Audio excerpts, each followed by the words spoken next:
अजामिल की कथा आती है श्रीमद् भागवत कथा में, तो कथा समझा रही है कि जैसा करोगे संग वैसा बनेगा रंग। जैसा जैसा संग करो, जैसे बूंद जब आसमान से चली तो निर्मल सी होती, लेकिन वही बूंद जब धरती में धूल में पड़ती है तो धूमिल हो जाती है, मैली हो जाती है। जब आसमान से गिरी थी बूंद तब तो स्वच्छ थी, लेकिन धूल में पड़ते ही धूमिल हो गई। वही बूंद यदि गर्म लोहे पर पड़ जाए तो समाप्त हो जाती है, धूल में पड़ जाए तो धूमिल हो जाती है। वही बूंद केले के पात पर पड़ जाए तो कपूर हो जाती है। जो सांप है उसके मुख में गलती से पड़ जाए तो वही बूंद जहर बन जाती है, और वही बूंद सीप के मुख में पड़ जाए तो मोती बन जाती है। बूंद तो वही है, लेकिन कहाँ कहाँ कैसा कैसा संग उस बूंद को मिला, वो वैसी ही बनती चली जाए। सांप के मुख में वो बूंद गई तो जहर बन गई, गरम लोहे पर पड़ गई तो अस्तित्व ही समाप्त हो गया, धूल में धूमिल हो गई, केले पर कपूर बन गए।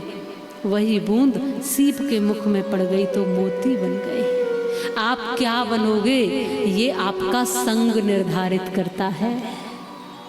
आप किस संगति में रहते हो, आप कैसा सोचते हो, आपका चिंतन कैसा है, आपके साथी मित्र मंडली, आपका संग कैसा है, आपका परिवार का माहौल वातावरण कैसा है, वैसे ही बनते चले जाते हैं हम। अजामिल वैसे तो श्रेष्ठ कुल में जन्मा, सब कुछ बढ़िया था, लेकिन क्या बिगड़ा इसका? संग बिगड़ गया, वैश्या का संग करने लगा। बस संग बिगड़ा तो ढंग रंग चाल चलन सब बिगड़ गया। इसलिए कहते हैं शराबी के पास बैठोगे तो एक न एक दिन शराबी बन जाओगे, शराब पीने लग जाओगे। पीने नहीं भी लगे तो दूसरे तो जरूर समझने लग जाएंगे कि ये पीता हो।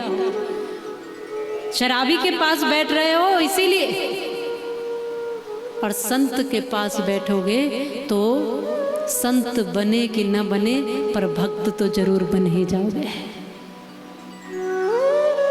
जैसी संगति करो, ये वैश्या का संग करने लगा, ऐसा ही बन गया। इसकी वृत्ति बिगड़ने लगी, समाज ने इसको दूर कर दिया। इसके हाथ का कोई पानी भी नहीं, इसके घर का कोई पानी भी नहीं पिएगा। क्रूर वृत्ति होने लगी, बात बात पर क्रोध करने लगा, मन इसका भटकने लगा। कुछ पूर्व जन्म के, कुछ पूर्व के ऐसे अच्छे कर्म होंगे कि एक दिन संतों ने इसके घर पर आगमन किया। अब इसके 10 पुत्रों का वर्णन आता है कथा में, तो सबसे छोटे पुत्र का नाम बस नारायण रख देना। इतना अनुरोध किया इसकी स्त्री से जिसके ये साथ रहता था, बस एक काम करना, कितना भी वो क्रूर है, कुछ भी है, कुछ मत समझाना। संत आए हैं तो कुछ न कुछ तो देते हैं ना जब उनको विदा करते, तो बस इतना ही देना। वो गर्भवती थी स्त्री कि जो बालक नारायण रख देना। संत तो त्रिकाल दृष्टा, संत तो सब जानते हैं। संत जानबूझकर उस स्थान पर गए थे, वो ये भी जानते थे कि यहाँ कोई जाता नहीं है, लेकिन कहते हैं कि कोई पुण्य कर्म उदय होता है ना तभी हमारे घर संत पधारते हैं। कोई पुण्य कर्म उदय होता है तभी हमारी वृत्ति में कुछ धर्म की भावना जगती है, नहीं तो लाखों लाख लोग हैं ऐसे ही जी रहे हैं। प्रकृति में बहार आती है जब बसंत आता है, पर जीवन में बहार आती है जब कोई संत आता है। आज इनके यहाँ भी मानो बहार आने को कुछ पुण्य कर्म उदय हुए होंगे तो संत पधार गए और कह दिया नारायण रख देना। अब पुत्र का नाम नारायण रख दिया जब बालक को। अब इतनी प्रीति बढ़ गई। सबसे छोटा बालक था तो इसमें इतनी प्रीति बढ़ गई अजामिल की कि जब भी देखो तब नारायण नारायण नारायण नारायण करता रहता था। चलते फिरते सोते जागते खाते पीते बस नारायण नारायण आ जाओ, नारायण कहाँ हो, नारायण नारायण नारायण नारायण। और उस नारायण के नाम का इतना प्रभाव हुआ, बेशक ही अपने पुत्र को पुकारता था लेकिन वाणी तो नारायण कह रही थी, इसलिए इसकी वृत्ति भी धीरे धीरे बदलने लगी। और एक दिन ये हुआ कि ये सोने नींद में था, शयन कर रहा था, तब इसको कुछ ऐसा अनुभूति हुई कि कुछ भूत आकर इसकी छाती पर खड़े हुए। यमदूत आए और यमदूत इसको ले जाने लगे हैं, इसके प्राण खींचने लगे। ये घबरा गया और घबरा के इसने पुकारा, नारायण मुझे बचाओ, मेरी रक्षा करो। तो तुरंत नारायण का नाम लेते ही विष्णुदूत आ गए। अब विष्णुदूतों ने कहा कि इसने तो नारायण का नाम लिया है, इसको हम विष्णु लोक ले जाएंगे। यमदूतों ने कहा बड़ा पापी है, इसको तो नरक में जाना चाहिए। वो कहने लगे नहीं नहीं, इसको स्वर्ग जाना चाहिए। अब ये कथा समझने की कोशिश करना। अब अजामिल ने भगवान का नाम लिया है, यहाँ विष्णुदूत भी हैं और यमदूत भी, और दोनों कह रहे हैं, एक कह रहे हैं कि इसे नरक जाना है, एक कह रहे स्वर्ग जाना है। बोलो अजामिल को कहाँ जाना चाहिए? बोलो स्वर्ग जाना चाहिए। आप ऐसा मानते हैं कि स्वर्ग जाना चाहिए, आप स्वर्ग जाना चाहिए। भगवान का नाम लिया इसलिए स्वर्ग जाना चाहिए। तो फिर जो गलत कार्य किया उसका क्या? उसके हिसाब से इसको नरक जाना चाहिए था।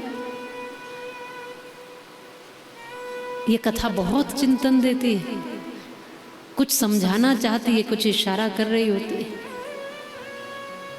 भाई जो पाप किया है इसने, उसका परिणाम भी तो मिलेगा, उसका परिणाम भी मिलेगा। यूं तो विष्णुदूत भी वही हैं और यमदूत भी वही है। यम भी परमात्मा का ही नाम है और विष्णु भी परमात्मा का ही नाम है।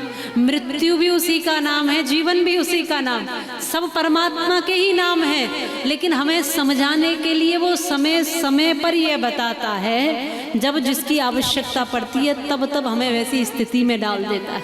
यहाँ ये जब सो रहा था, इसको लगा कि कुछ जो यमदूत हैं या जो भूत हैं वो मेरे प्राण निकाल रहे हैं। इसने नारायण का नाम उच्चारित किया। बेटे को अजामिल टेर नहा, ना सुनी पुत्र नारायण ने, और नकली नारायण के बदले सुन लई सत्य नारायण ने। और सुन करके विष्णुदूत आ गए। अब उन दोनों का संवाद हो रहा है और दोनों अपनी अपनी जगह पर ठीक है। अच्छा किया है तो अच्छा मिलना चाहिए, बुरा किया है तो बुरा मिलना चाहिए, और इस कर्म के विधान को समझना ही पड़ेगा। अब इसमें ऐसा नहीं होगा कि नारायण का नाम ले लिया तो जितने गलत कार्य कर दिए वो सब माफ हो जाएंगे, या गलत कार्य कर दिया तो अब नारायण का नाम निष्फल हो जाएगा। ऐसा भी नहीं होगा। दोनों का अपना अपना पक्ष है। जितना अच्छा करोगे उसका फल अलग मिलेगा, और जितना बुरा किया है उसका फल अलग मिलेगा। दोनों का अपना अपना पक्ष। ऐसा नहीं होगा कि पाप किए और सब पाप जाके गंगा मैया में डुबकी लगा के बहा के आ गए। ऐसा करते हैं बहुत लोग, ये डुबकी लगाई हर हर गंगे कह के सब पाप बहा दिए। कर्म प्रधान विश्व चिराग, सबसे प्रधान कर्म की महिमा है। यज्ञ करोगे उसका परिणाम अलग मिलेगा, कथा सुनोगे उसका परिणाम अलग मिलेगा। लेकिन कथा से बाहर निकल करके यदि झूठ बोलो, चुगली करो, किसी के धन की तरफ गलत वृत्ति रखो, तो इसमें कथा क्या करेगी? कथा तो अपना काम कर रही है ना। परिणाम तुम जितनी देर यहाँ बैठोगे उसका मिलेगा, लेकिन इसके बाद के पल जो तुम्हारे हैं वो कहाँ बिता रहे हो उसका भी तो मिलेगा। माला जितनी कर रहे हो, भजन जितना कर रहे हो, मंदिर जब जा रहे हो, जो कर रहे हो उन सबका फल मिलेगा। अच्छे के रूप में कोई पुण्य बनकर आपके सामने प्रकट होगा। किसी न किसी स्थान पर, जगह पर, किसी पल में तुम्हें कोई खुशी के रूप में मिलेगा। तुम कहते हो कि कोई पुण्य कर्म जगह, देखो ऐसा हो गया।